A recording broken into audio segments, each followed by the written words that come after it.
Hi there, and welcome back to Happy Little Note Trees. Today we're going to be talking about Contour. It's a new OFX plugin from Cullen Kelly Color. I've been using it for a while, but now it's publicly available. So if you want, drop down in the link in the description and be sure to take a look-see-poo at it. You can get the watermarked version. I don't know. This isn't sponsored, but I just thought it'd be a fun tooltip day to kind of talk through this really vast plugin and all the cool little nooks and crannies that it has. So this might be a little bit of a series because I'll probably just take it one step at a time and see where we go and try to keep these under 5 minutes. I don't know. I usually go long. But anyways, I digress. So let's start with some, base looking regular old footage. There's nothing going on here in my node tree at all. I don't like that. Turn that off. And so, yeah, everything's turned off. It's perfectly fine. The thing that we need to know when we just come here, we can go, let's just start here. This would be towards the top of our tree where we would have things, and we can go grab decent tilt power. Let's just grab, what do we have in here? So we have that, we have all that. Yeah, so we're good to go. The thing that we need to keep in mind is that it is color space dependent. So we're going to want to take this log footage and we're going to want to drop it in. I'm surprised I don't have this already set up for you, but we're going to just want to put it in a color space that we know. So it is, I hate when I don't have this set up because now I feel like I forgot what I was doing, but I'm pretty sure it was red footage. It's been a while. It's been a while. We're just gonna put it in Davinci White Gamut, Davinci Intermediate, and there we go. That's all good. None of that garbage. We could uncheck that. I really don't always know what that does, but that's okay. So we're just gonna go back to the top of our tree. So that's where our diagnostic nodes are. We're gonna drop in.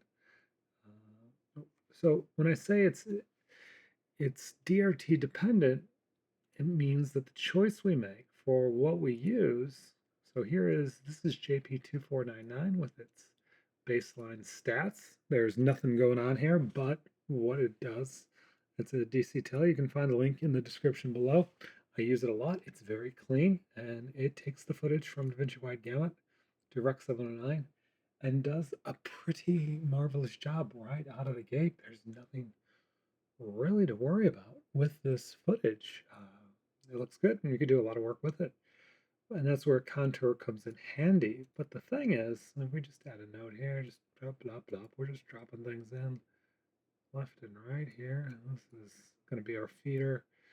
We'll just have this so that we can have a little layer mixer just to quickly turn things on and off and cycle through this. But now let's just take this color space transform. This is taking our DaVinci Wide Gamut footage, DaVinci Wide Intermediate, and we're going to go out to a matching Rec 709 now. I probably didn't even need to do a whole video on this because like you guys should know this, right? It should be not too hard to understand, but we'll do, yeah, we'll leave it like that for now. So what's happening here is it's tone mapping and gamut mapping. So we're just kind of just building this out real quick, real down dirty. This is going to come underneath. This is, we're going to use OpenDRT here. And its stock settings, it's not going from linear, it's going from there. So very similar. So this is node label, OpenDRT.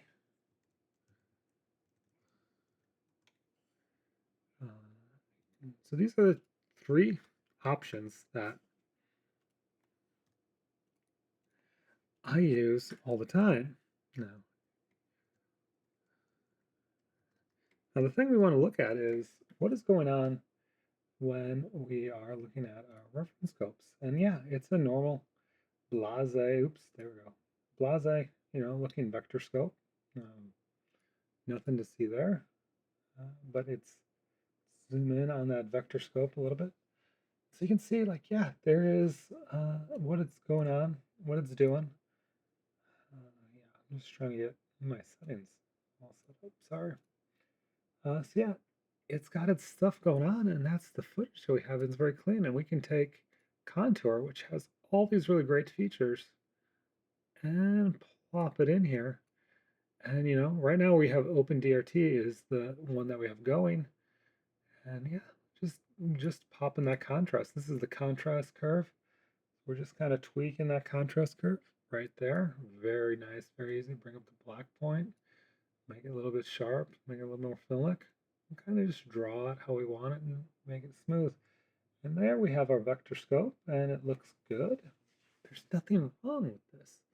However, because it is dependent on, it has Davinci Wide Intermediate, and it puts out Davinci Wide Intermediate. So whatever you choose here is going to dictate that. So let's just switch to, oh, that's how it looks in JP2499. So OpenDRT, JP2499.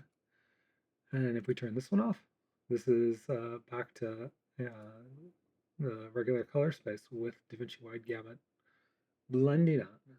And that doesn't tell us much. We could turn this off and see what that does. Ooh, let's turn that off. That is snarky. Not happy right there. Not happy at all. We could just do tone mapping to luminance. Set that custom max input all the way up. There's different things we can do here, but the problem is since this is dependent on this choice here, your DRT choice is the first thing you should make out of the gate before you get started with your macro look dev. Because this isn't something like you want to set this up. So let's say we're doing this with Davinci, just keep it simple, turn that off. And we're like, yeah, we got this whole look going. We did all these really cool things, but we don't really like the stock CST anymore. We want to trial out JP249. Well, that's going to change how our image looks. And that's based on, here is our contour plugin doing all these really cool things, setting that contrast curve. So we can kind of go, if we go all the way back to the beginning, I like to bring up this is chips. This is just a chip plot, and it really, if you look at the vector scope and any of the scopes, it right now is set up to be very simplified in terms of what it's looking at. There's nothing really going on there. We can turn contour off, and this is a plain vector scope. So this is OpenDRT, and when you plot a green, the green is green, the red has kind of a loopy-doo, and the blue has a little bit of a loopy-doo. And we can turn that off, and you can see this is what JP2499 is doing. So OpenDRT, JP2499, OpenDRT. That's what's happening to our colors in this chip plot. Now, if we go crazy and just go back to that CST, that's what the stock Resolve CST is doing. It's got some straight lines with some hard edges to it, and yeah, that ain't pretty. 2499 has nice little swoopy dupes. And the cool thing is, yeah, there are some settings here. You could change this to luminance. Let's just say simple. Ah, golly, look at that vector scope. It is very ugly. Clip. Whoa! Why would you ever do that to yourself? That's what you're doing to your image with just using stock CSTs. And that's what's happening to your colors. This is if you turn off saturation and go like that and keep it very simple. There is the way to, if you want the stock CST to do nothing, it's to set it to none, turn everything off. And now it's doing nothing. You can see red is red, blue is blue, and green is green on your vector scope. That's it. There's no compression. Your output color space, the things should be within, if you look at the CIE plot, everything should be well within range of your Rec 709 CIE plot. That's gravy, but switch it to this, and now you got a nice fancy curve that has a lot more contour to it. Contour, yeah. Anyways, so that's kind of picking your DOT is kind of important. JP249 has some preferential things to it, and you can make tweaks, and you can look at. Let's just see, make sure that's up, and you can tweak JP249 around and make some crazy cool changes to what it's doing. But at the end of the day, that is your first creative choice. Everything you do underneath it is flowing into whatever you have set here. And so if you make choices with contour, JP249, OpenDRT, the SockCST, they're all going to modify your choices based on what it's doing. So kind of important. That's why we're spending a little time on it. It's one of the first important choices you're going to have to make in a creative decision for your picture, because it's going to look different. It's going to do different things. It's going to affect your blacks and your whites and all the different levels of saturation slightly differently. You can set up like we have here, where uh, OpenD color space transform has nothing going on, and it's red is red, black is black, and green is green, and there's really no tone mapping going on. You can do that, or you can set up OpenDRT. I actually prefer this, and it takes some tweaking, but you can kind of go loop, and I'm pretty sure if I recall, it's just bloop everything out, bloop this out, bloop that, nope, bloop this, we want to keep that there, and you can see here that on the vector scope, things are straightening up.